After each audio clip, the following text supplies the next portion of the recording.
Hey everyone, here for our weekly market update, and wanted to jump right into our presentation here. If you have any questions on any of this we talk about today, give us a call or send us a message whenever you get some time.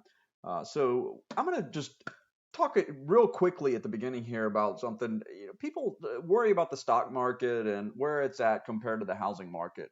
And certainly the overall economy does impact the housing market, but in some of the recent stock market crashes, we've seen house prices actually appreciate. So just don't get caught up in some of what you hear in the news that a recession doesn't always equal a housing crisis, and hopefully we're not going to see a recession here in the long term. But things will recover quickly. Uh, First thing, jumping into the market trends right now. So we've been seeing just throughout this coronavirus, the quarantine, and everything being shut down, real estate has been deemed an essential service. So transactions have continued to occur. All of the mortgage companies, the title companies are still operating with additional precautions. We're doing a lot of virtual showings and helping people out, and still, people have a need to move in many cases. Looking over this though, there's a couple things that jumped out at me. One of the things is the trends of new listings. So we've been pretty flat. If anything, over the first 4 weeks here, we were declining. We bumped up a little bit this week on our new listings. The really interesting thing though is look at the accepted contracts. We've seen things go down for 3 weeks, and then we saw a sharp increase over the past 3 weeks on the new contracts that are being accepted. What that tells me is that there's an opportunity for sellers right now. In a couple of weeks or a couple of months, people are going to realize, okay, we need to go ahead and list our house. We had a need to move.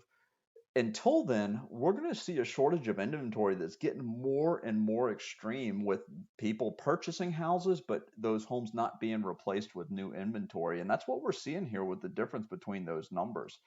You can see the listings here and then the sales. These are contracts that were written in the past 7 days, 354 new contracts accepted. And then we take that to look at showing activity. So you can look here, we've seen showing activity. The orange line is 2020, so our weekly average. And then the blue line is 2019, so where we were at last year. And you could see we had a drastic dip at the beginning of March there, where things just went completely down. And through the first half of April, things were pretty slow. We did a lot of virtual showings, but not many in-person showings. People are starting to get a little more comfortable with the personal protective equipment getting out, and we've seen those showings definitely pick up, and that's been reflected in the contracts. Um, and so the other thing that's driving a big part of this is mortgage rates right now. Interest rates are at some of the lowest we've ever seen them, 3.23% for the 30-year fixed rate mortgage.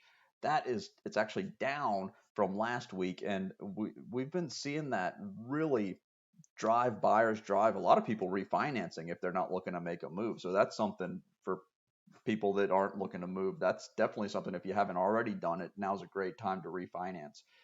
And for the people that are looking to buy or sell, the impact of that, it allows buyers to be able to pay more money or afford a more expensive house with the same monthly payment. So approximately a year ago, rates were at 4.25%, and a buyer with a monthly payment, they want to keep a fixed monthly payment, they could afford $360,000. Now rates are at 3.23%. That same buyer with that same monthly payment can afford a $400,000 house, exact same payment. And that's the impact of interest rates. For every 1% rates change, the monthly payment or amount that they can afford changes by about 10%. So something to take advantage of right now. And certainly if you're a seller thinking about putting your home on the market, I see a big opportunity right now in the coming weeks. Interest rates, we don't anticipate that they're going to drastically change anytime soon. We do anticipate, though, that there's going to be a lot of buyer activity that's going to start to really ramp up this time of the year. And right now, we're not seeing the new listings coming on the market to replace that. So the quicker that we can get some of those properties on the market, I really feel like there's an opportunity for people in that circumstance that are comfortable and able to make that move happen right now. So give us a call though if you have any questions. if you are curious about what's happening in your specific neighborhood. These are stats for the New Orleans area. We can drive down though into specific neighborhoods and show you exactly how many homes are sold, how many new listings, so that you can educate yourself and make the best decision for you and your family. Look forward to talking to you soon. Have a great weekend.